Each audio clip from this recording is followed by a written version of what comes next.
Honorable Vice Chancellor of the University, Professor Sasmita Samanta, Honorable Chief Guest and Director of IT, Professor Honorable Chief Speaker, Director of I2IS-2024, Professor Prof, respected Registrar of the University, respected Professor Deborah, respected Professor Rohit, respected Chairperson of PG Council, Professor S. Patnaik, and respected Madam present just in the left side of mine,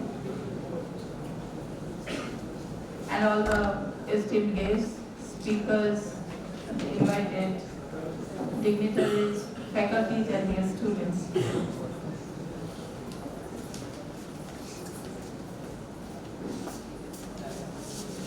We all have understood today that technology is no more the part of our life. Perhaps today if we all analyze, we all are being driven by the technology. We whole world, or we can say that humanity is being driven by the technology. And just while the students were getting felicitated, I was thinking that after listening to their names, branches, seeing that many students are from computer science, of course this is the Department of Computer Science, and at that point of time, I was connecting myself that today we are discussing here about the artificial intelligence.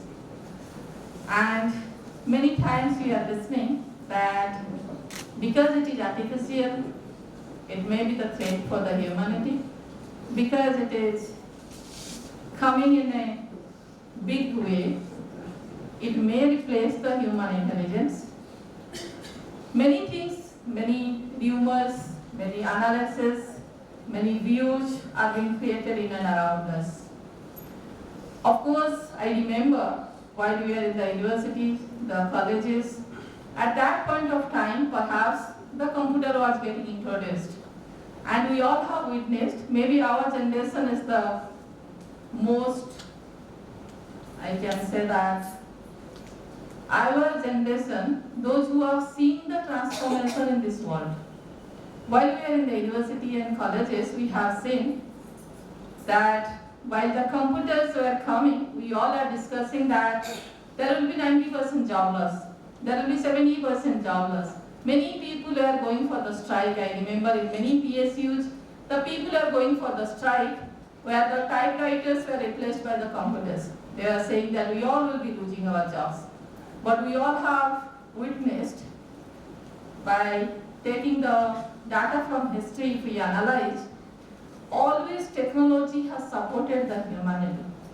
Always technology has helped the humanity for increase its productivity, making its life more easier in this world. Maybe the same thing will be happening with artificial intelligence. I am not a researcher or that deep researcher in artificial intelligence, though I do little bit of research and my company works a lot in artificial intelligence, but I am not a very deep researcher, but we mostly work on application. But I am not a very deep theoretical researcher in artificial intelligence. But as my experience and knowledge in technology, I feel that maybe lots of speculation is there because new things has come. Lots of new information is coming to us in different way. So it is creating news. It is creating the buzz in the world.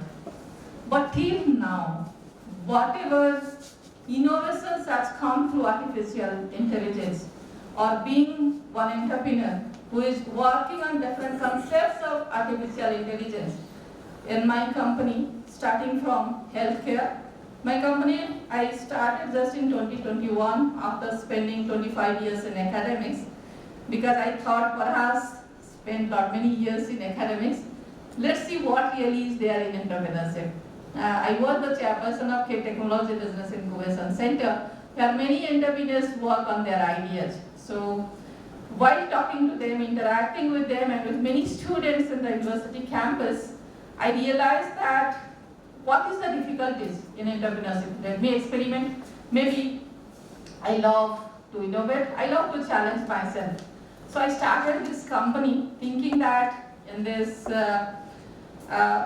country, perhaps till now, no company has come up from any university campus.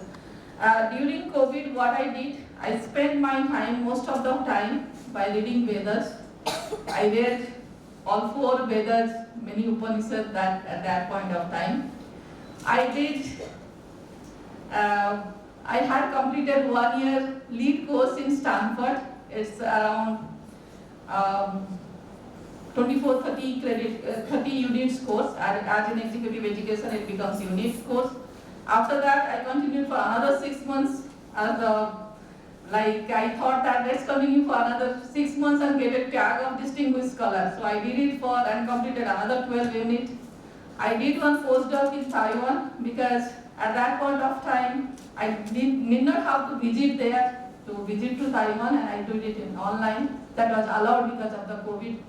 So many things I experimented during COVID, and this company, while I did the course in Stanford, normally in all the American universities, good universities like Stanford and Harvard, even their online courses are, I can say, that very impactful. Mostly the engagement process is very strong. Every day we have to spend minimum 3 to 4 hours online during the night time. Every day there were classes from 11 to 2 o'clock every day. And after that, every week there will be the one-to-one interaction. The course facilitators are there.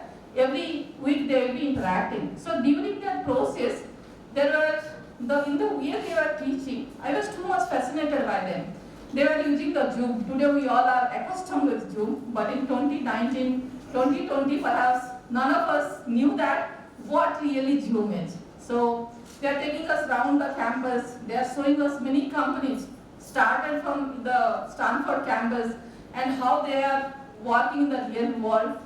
And as I was an academic, I came in contact with CEO of Coursera. I spoke to him in different meetings many times, and I saw the professors of 2 Stanford professors, those who started Coursera from the Stanford campus. I saw the NVIDIA building. After that, I visited Stanford physically. I was a guest of Coursera to speak in California. Then I saw the NVIDIA campus. I saw the campus of different companies in Stanford University. Being a organizational behavior faculty, I mostly used to teach the case studies of McKinsey. So I took a cruise from the lifestyle of McKinsey as McKinsey started his company from the University of Chicago campus itself. So for that, I started this company in K University campus, thinking that let's experiment that whether in this country any MNCs can be created. So I started in 2021, brought many experts from across the globe, from Singapore, from South Africa, from many states in the country. The people, those who are working in PwC, EY, Deloitte, Infosys, many places. And after that, we started recruiting from NIT Rourkela, CD, KIT, those students in the campus. And we started with, now we are having around 200 staff with us, 200 engineers, and other consulting staff. We recruited also from Utkal University in the campus through campus placement. So we developed that company. So while we developed that company, slowly we decided that what will be our area of operation. Mostly I work in the strategic domain. Though I don't preach into the day-to-day affairs, I mostly contributed in the strategic domain, that where to do, how to do. Maybe from the very early age, I was connected to the institution building process of KIIT since the very beginning of 1996 up to 2023. So that experience helped me a lot. So I started exploring the opportunities where really we want to preach. So we developed many smart solutions. Now we have developed around 13 products in those many years, in 3 years. One is HIMS.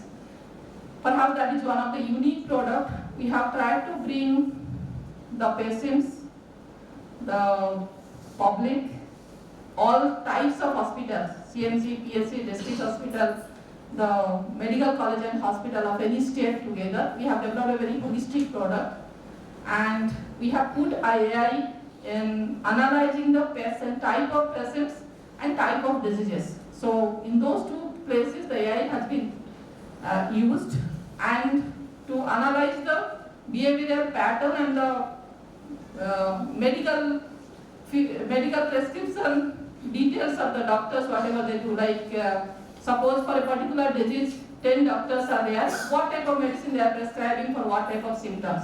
So there also some AI has been used.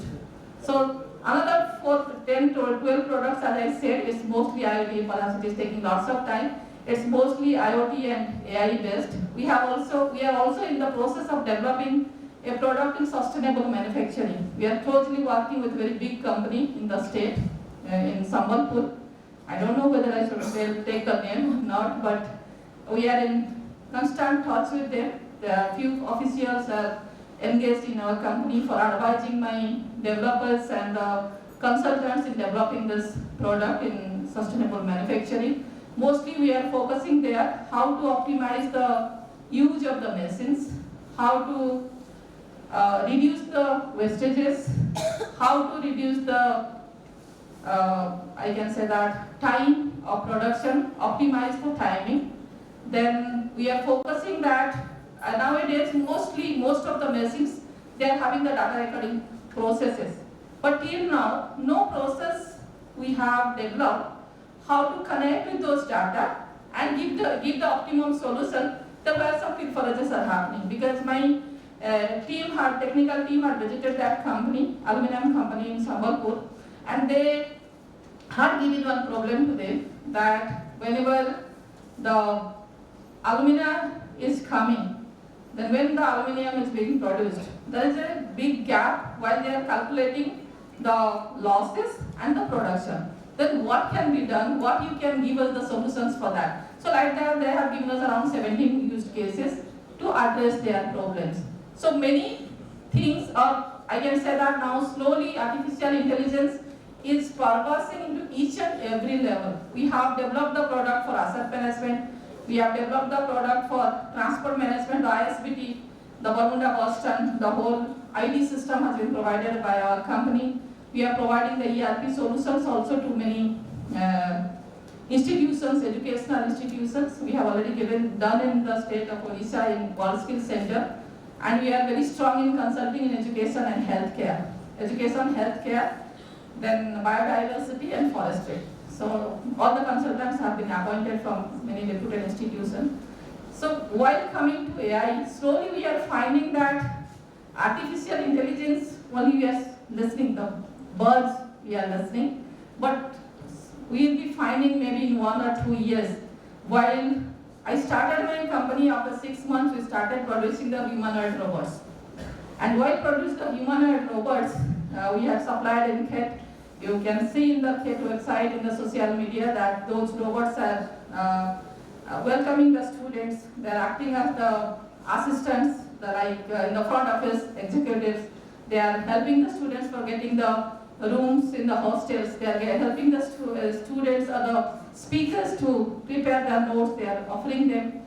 But in that way, I think that artificial intelligence has already intervened from the operational level to our physical space. Till now, artificial intelligence was in the operational level. It was helping us to make the operational systems more easier.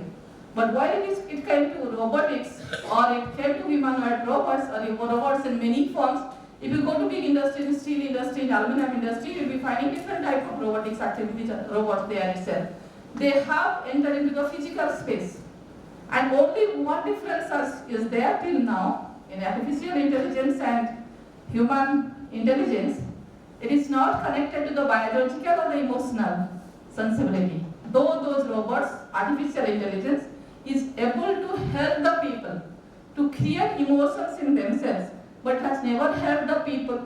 It has never that sense. That robot is not having that sense, or that intelligence system is not having the sense of sensibility.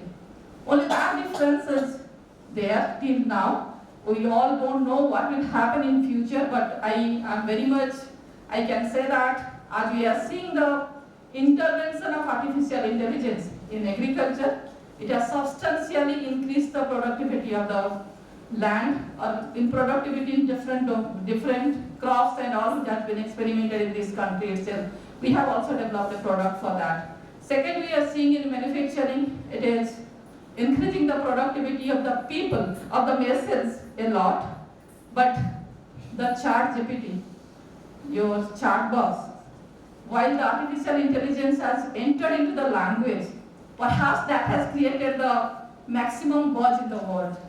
Because language is the soul of the humanity. Language is the soul of humanity, and whatever we do, whatever in the form we interact with the world, perhaps that is the language. We give the instructions to the machines, we give instructions to the people, we give instructions to in many forms, either to the machines or to the human being, but some language we use.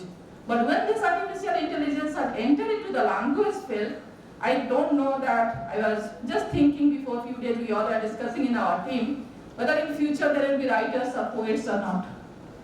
Because ChatGPT is writing for us, whether now books will be written by me, I have written a couple of books, maybe 10 books, but whether now books will be written by us or books will be only written by them.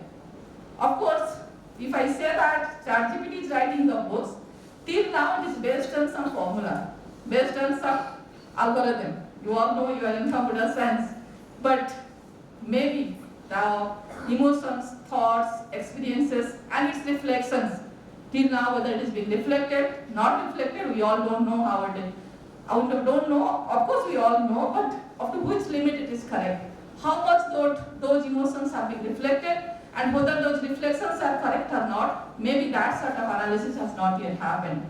But the advent of artificial intelligence, which has become pervasive in each and every field, as computer science has transformed, intervened each and every sector of the world, each and every sector, starting from the human sector up to the physical sector, wherever automation sector, all the sectors, I think artificial intelligence also is having tremendous capability to enlarge the productivity in each and every level, starting from the machines to the human beings. We all think that if this is happening, then what will happen? But I think that this accent of artificial intelligence doing maximum job of, or whatever the existing knowledge is there in this world, bringing it to the people at a different level, maybe we'll be starting learning from there itself. When Google came, we all didn't know that all the information will be with us in the laptop every time, every moment. When mobile came, that eased the process. But slowly we increased our productivity. By standing here, we know that what is happening in the US, what is happens in Europe. Maybe during our time in the colleges and universities, we are trying a lot to remember the names of the countries, to remember the names of the prime ministers and presidents of those countries and their flags. Because normally what happens, whatever you visualize, you memorize, and slowly it comes to our life. But it is happening with you every day. It is becoming your life experiences. It is becoming the life experiences of each and every youth. And when this artificial intelligence is entering, and it is giving us the knowledge of certain level, if we start working from there, maybe the productivity of this whole humanity will be in different level after some time. We'll be doing much higher level of job in coming age. And just before a few days, our Honorable Prime Minister, Sri Narendra Modi ji had convened to a meeting of all the startup owners, entrepreneurs of this country, and he was discussing that how artificial intelligence can transform this country. I remember that our first Prime Minister had once said that till the moment the people of this country are not coming up from the hard manual job to the smart job, to the better job, or the job of intelligence and the quality, till that moment the poverty will not go out from this country. So maybe the artificial intelligence will be helping the people of this world, particularly this country, to develop themselves, to groom themselves, to do the job of higher level, or the humanity will go to the next level, rather than doing a very menial, hard job, we'll all will be doing the sophisticated job. The stereotype image of this country has been replaced from like board seller to sophisticated computer engineer. Maybe tomorrow it will be something else. It will be innovators, it will be like more doctors, more lawyers, or something else, I don't know. Those will be creating technology. Maybe in this country there are lots of opportunities to create technology. Coming to the university and being the academician, 2-3 things I would like to say. Till now we are seeing in this country, or discussing many times in all the institutions, it is my personal opinion, not for that I have brought up somebody, or I cannot say that it's universal, it's my personal opinion. We are seeing that all cutting edge researches, innovations are happening in all the premier institutions of this country. And we are always discussing that because they are having the facilities, they are able to do this. But now this technology has brought all the facilities to each one of us. Most of the facilities have reached to each one of us. Added advantage with the universities like FM University, they are very close to community. They are very close to the people. They are very close to the, I can say that, aspirations of the people, emotions of the people, and requirement of the people. And they are very close to the environment. You all know that whatever we do, we have come from the environment, we have come from the world, and whatever we will be doing, we try to contribute. We all, I can say that, ethically try to contribute for the environment or for the world. So I think all those universities, those who are very close to environment, close to the humanity, close to human emotions, and I think those people now can contribute more to the world. And perhaps whatever this country is aspiring to be the Vishwa Guru in few years, maybe all of you or many of you will be substantially contributing for that. In last 3 years, as I said, we conduct interviews in many colleges, institutions in Bhubaneswar, and this year we have got invitation for the campus placement in one IIT and one IIM. And I hope that I was discussing with through my one faculty of computer science substitute with Professor Devuli. Maybe very shortly we will be also conducting the campus interview for the MCA and MSc Computer Science students of this university. Thank you.